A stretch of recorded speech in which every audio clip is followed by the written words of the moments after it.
नमस्ते एवरीवन। आज की वीडियो में मैं आपको बताऊंगी कि हेयर फॉल क्यों होता है, हेयर फॉल को कैसे आप अपने लाइफस्टाइल और योग प्राणायाम के थ्रू रोक सकते हैं। तो सबसे पहली बात आती है हमारे जो हेयर ग्रोथ हैं, फिर हेयर फॉल होता है, ये कैसे होता है। तो हमारे जो हेयर ग्रोथ है इसके 3 स्टेज होते हैं। पहला स्टेज जो होता है दैट इज़ हमारा ग्रोथ फेज, इसको हम एनाजेन भी बोलते हैं। इसमें आपके 90 to 95% हेयर इन्वॉल्व होते हैं। वो सालों साल ग्रोथ उनकी हो रही होती है और सालों साल वो इसमें इस प्रक्रिया में लगे होते हैं। दूसरा जो स्टेज आता है दैट इज़ ट्रांजिशनल फेज, इसको हम कैटेजन भी बोलते हैं। इसमें आपको कुछ वीक्स लगते हैं, कुछ हफ्ते लगते हैं, जिसमें आपके हेयर ग्रोथ करना बंद कर देते हैं, लेकिन अब वो रुक के डिटैच होना शुरू हो जाते हैं। आपके जो स्कल्प है उससे डिटैच होना शुरू हो जाते हैं धीरे धीरे। थर्ड जो स्टेज आती है दैट इज शेडिंग फेज, इसको हम टेलोजेन भी बोलते हैं। इसमें होता क्या है कि जो हमारे सेकेंड स्टेज में हेयर डिटैच हो चुके होते हैं वो इस फेज में अब निकलना शुरू कर देते हैं। ये प्रक्रिया होती है हमारे हेयर ग्रोथ से लेके हेयर फॉल होने तक। लेकिन हेयर फॉल कैसे होगा, अब ये तो नॉर्मल है, नेचुरल प्रोसेस जो चल रहा है। लेकिन जब बहुत ज़्यादा आपके हेयर सिर्फ थर्ड स्टेज में ही है, शेडिंग फेज में आ रहे हैं या फिर सेकेंड स्टेज में ट्रांजिशनल फेज में आ रहे हैं, जब ये दोनों प्रक्रिया ज़्यादा होने लगे और जो ग्रोथ फेज है आपका फर्स्ट एनाजेन वो बहुत कम हो जाए या फिर ना के बराबर हो जाए, यानी हमारा रीग्रोथ और ग्रोथ होना बंद हो जाए, लेकिन हमारा शेडिंग फेज और ट्रांजिशनल फेज लगातार चलता रहे, इसको हम कहेंगे हेयर फॉल होना।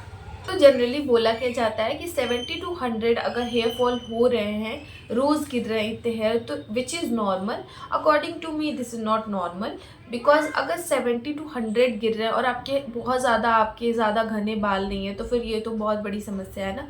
अब मैं बता देती हूँ कि हेयर फॉल होने के मेन रीज़न क्या होते हैं।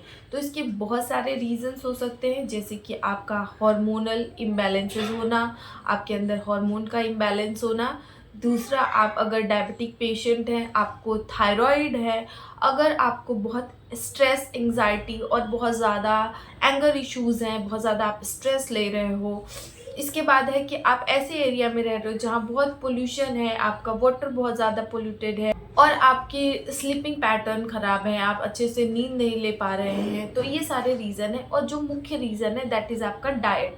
आप क्या खा रहे हो अपने खाने में, कैसे न्यूट्रिएंट्स ले रहे हो, कैसे आप अपने डाइट को मैनेज कर रहे हो, वो पूरा डिपेंड करता है हमारे हेयर फॉल और हमारे ऑल ओवर बॉडी के हेल्थ पे। तो पहली बात मैं आपको बता दूं, अगर आप कुछ खा रहे हो अच्छे से प्रोटीन लो, अच्छे से न्यूट्रिएंट्स लो, ताकि आपकी स्किन, आपका हेयर, आपकी पूरी बॉडी अच्छे से वर्क करे और अच्छी रहे। अपने हेयर फॉल को रोके कैसे, थ्रू योगा एंड प्राणायाम। तो योगा में मैं आपको कुछ ऐसे आसन बताऊंगी जिसको आप करके अपने हेयर फॉल को अच्छे से रोक सकते हैं, और कुछ प्राणायाम भी आपको करने हैं। ये आपको अगर बहुत ज़्यादा हेयर फॉल हो रहा है तो आप ज़रूर करें उस टाइम। आयुर्वेदा के थ्रू अगर हम जाएं तो हमारा वात, पित्त और कफ के थ्रू भी हमें डायग्नोस किया जाता है कि अगर हमारा हेयर फॉल हो रहा है तो हमें वात, पित्त और कफ किस चीज़ की वजह से हो रहा है। क्योंकि अगर आप वात प्रवृत्ति के हैं तो आपके अंदर एयर एलिमेंट ज़्यादा होगा, जिसकी वजह से आपके हेयर बहुत ज़्यादा फिजी, ड्राई, रफ ऐसे होंगे, आपके स्कल्प बहुत ज़्यादा ड्राई रहेंगे और आपको डैंड्रफ की समस्या हो सकती है, जिसकी वजह से भी बहुत हेयर फॉल हो सकता है।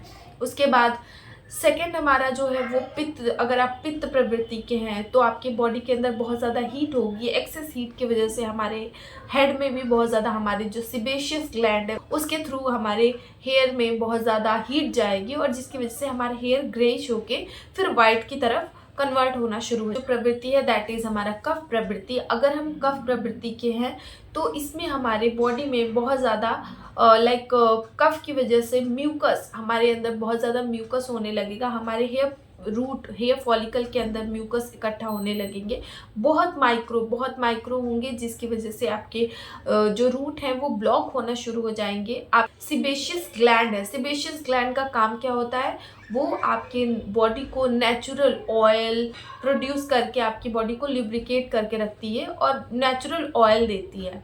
लेकिन उसमें जब आप कफ और पित्त प्रवृत्ति के हैं तो उसमें से एक्सेस ऑयल निकलने लगेगा, जिसकी वजह से हमारे जो हेयर फॉलिकल्स हैं वो ब्लॉकेज की तरफ जाने लगेंगे। इसकी वजह से हमारे हेयर ग्रोथ नहीं होगा और हमें हेयर फॉल की समस्या भी हो सकती है।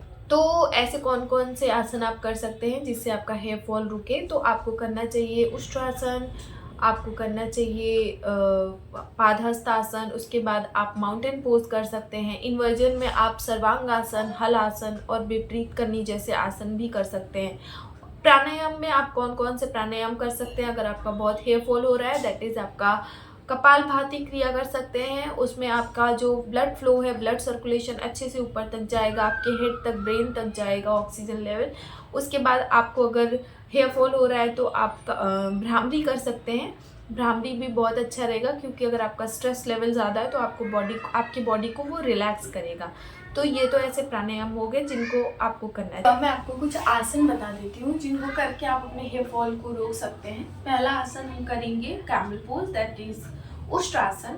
अब मैं बता देती हूँ उष्ट्रासन कैसे करना है। आप आराम से ऐसे वज्रासन में बैठ जाएंगे।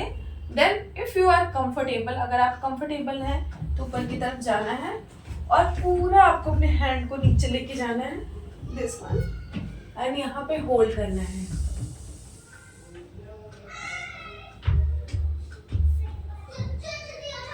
बट अगर आप इसमें कंफर्टेबल नहीं हैं तो आप कैसे उष्ट्रासन कर सकते हैं? आप आराम से ऐसे आ जाइए, अपने हाथ को पीछे की तरफ ऐसे या फिर ऐसे रख सकते हैं। उसके बाद हेड को नीचे की तरफ लेके जाइए, जितना आप कर सकते हैं, that's it. Relax. Table top में आना है और उसके बाद अपने टोज को ऐसे रखते हुए नी को अप कर लेना है और यहाँ पे होल्ड करना है, that is mountain pose. Hold.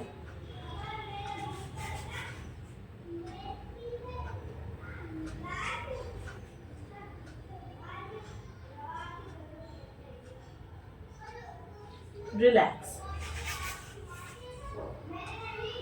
That is padahastasana.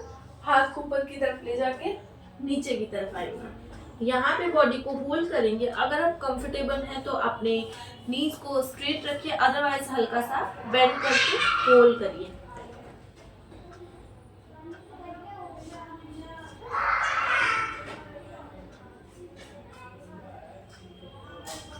Relax. हम करेंगे सर्वांगासन। इसके लिए आप बैक साइड में लेट जाइए, आराम से लेग्स को ऊपर ले जाना है। अगर आप कंफर्टेबल हैं तो आप ऊपर उठा के यहाँ पे होल्ड कर सकते हैं।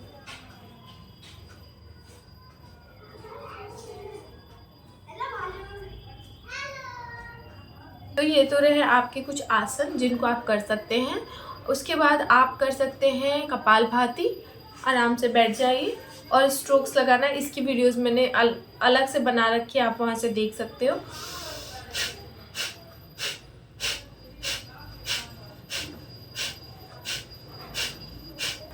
इसको आप 30 सेकेंड से 1 मिनट तक लगातार कर सकते हैं। उसके बाद आपको भ्रामरी करना है ऐसे।